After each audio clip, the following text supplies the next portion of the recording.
Welcome back to my YouTube channel Genius Academy Kolkata. आज का जो हम लोगों का टॉपिक है वो है डायरेक्ट इनडायरेक्ट, जिसे हम लोग दूसरे नाम से भी जानते हैं, वो है चेंज इन नरेशन।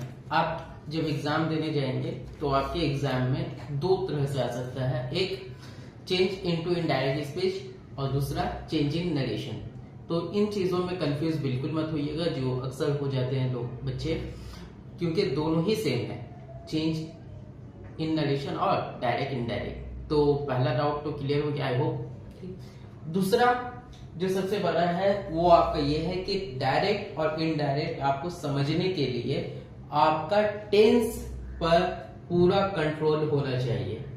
अगर आपको टेंस आता है तो ही आप डायरेक्ट इनडायरेक्ट कर पाएंगे, अगर नहीं आता है तो सॉरी टू से बट पॉसिबल नहीं है। क्योंकि जब भी याद कीजिएगा तो टेंस क्या कहता है, फॉर्मूला, हर एक का फॉर्मूला अलग अलग होता है।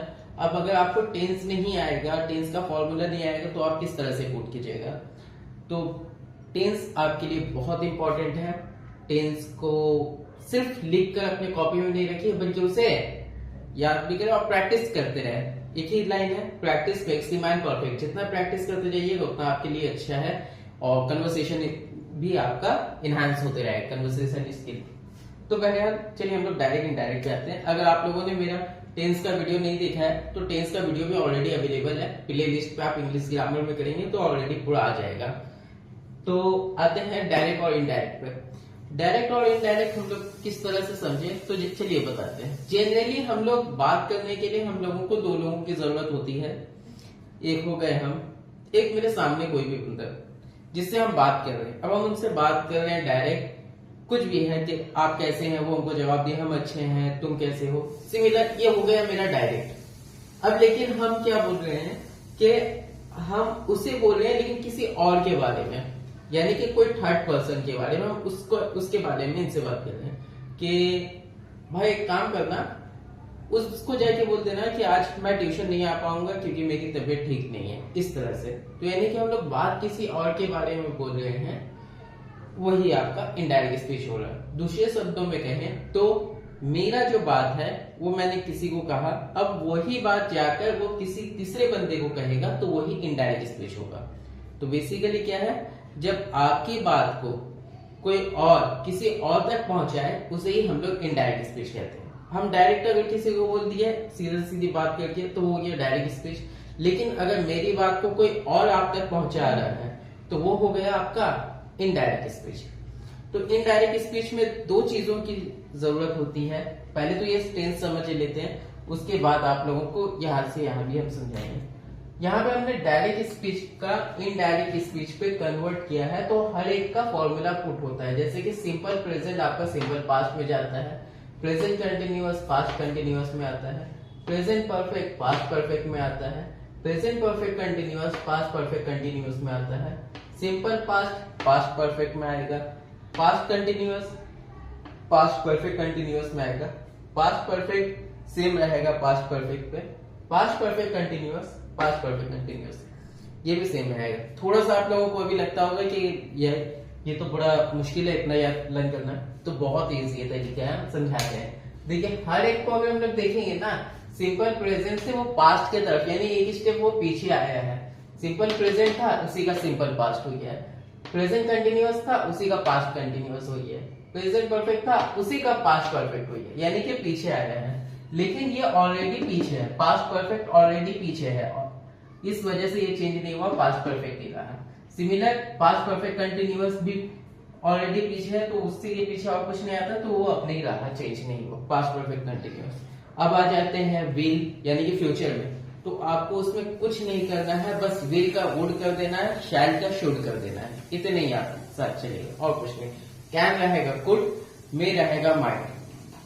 तो अभी फिलहाल जितना मेरा बेसिक है उसको क्लियर कर देते हैं, ताकि वीडियो भी शॉर्ट बने, इंटरेस्टिंग लगे और आप लोगों को भी इजीली समझ में आए, ठीक है। तो डायरेक्ट और इनडायरेक्ट में आपको दो चीजें मिलेगी, एक होगा रिपोर्टिंग वर्ब, एक होगा रिपोर्टेड स्पीच। अब ये रिपोर्टिंग वर्ब और रिपोर्टेड स्पीच क्या है, चलिए इसके बारे में बताते हैं। रिपोर्टिंग वर्ब आपका होता है मैंने बोला, यानी कि यहाँ पे अगर आपके क्वेश्चन के हिसाब से देखिए तो कॉमा से पहले तक जो रहेगा वो रिपोर्टिंग वर्ब है। जैसे सी सेड यानी उसने कहा, आई सेड मैंने कहा, दे सेड उन लोगों ने कहा, उसके बाद कॉमा आता है। तो यही आता है हमें रिपोर्टिंग वर्ब, और ये बहुत इंपॉर्टेंट होता है क्योंकि अगर रिपोर्टिंग वर्ब आपका पास्ट में है, रिपोर्टिंग वर्ब अगर आपका पास्ट में है तो ही आपका रिपोर्टेड स्पीच चेंज होगा। चेंज कैसे होगा? जो जैसे कि अगर वो सिंपल प्रेजेंट में तो सिंपल पास्ट में होगा, पास्ट परफेक्ट में होगा, ये रिपोर्टेड स्पीच इस बेसिस पे चेंज होगा। लेकिन अगर आपका रिपोर्टिंग वर्ब प्रेजेंट में है, जैसे कि शी सेड की जगह शी शेज हो जाता है, तो ये अपना वैसे का वैसे ही रहता है, बस इसका सब्जेक्ट या ऑब्जेक्ट वो जो रहता है वो चेंज होता है। कैसे होता है वो भी बताएंगे। बस ये याद रखिए आपको, ये पास्ट में रहेगा तभी चेंज होगा, प्रेजेंट में या फ्यूचर में है तो चेंज नहीं होगा। विल का बस वुड हो जाएगा, और प्रेजेंट में रहेगा तो यहाँ पे जो है वो वैसे ही चल जाएगा, बस आपको सब्जेक्ट को चेंज करना है। अभी देखिए ये डायरेक्ट स्पीच है। She said I sing song, यानी कि उसने कहा मैं गाना गा सकती हूँ। अभी लेकिन यही तीसरा अगर कोई बंदा बोले तो वो किस तरह से बोलेगा?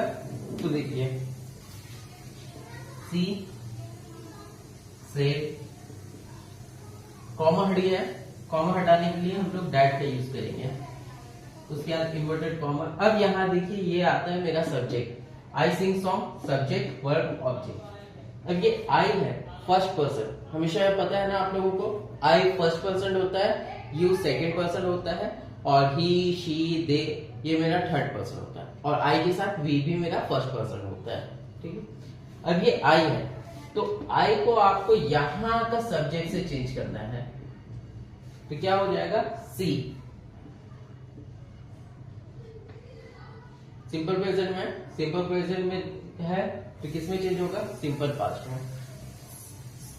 सिंग का सैंग होता है सेकंड फॉर्म, सी सैंग सॉन्ग, फुल स्टॉप। तो यही है मेरा रिपोर्टिंग वर्ब और रिपोर्टेड स्पीच।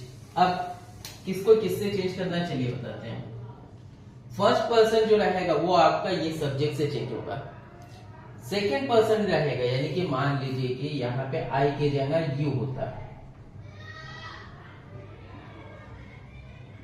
आई के जगह यू होता है, तो वहां हम लोग सब्जेक्ट से नहीं बल्कि इसका ऑब्जेक्ट से चेंज करते हैं।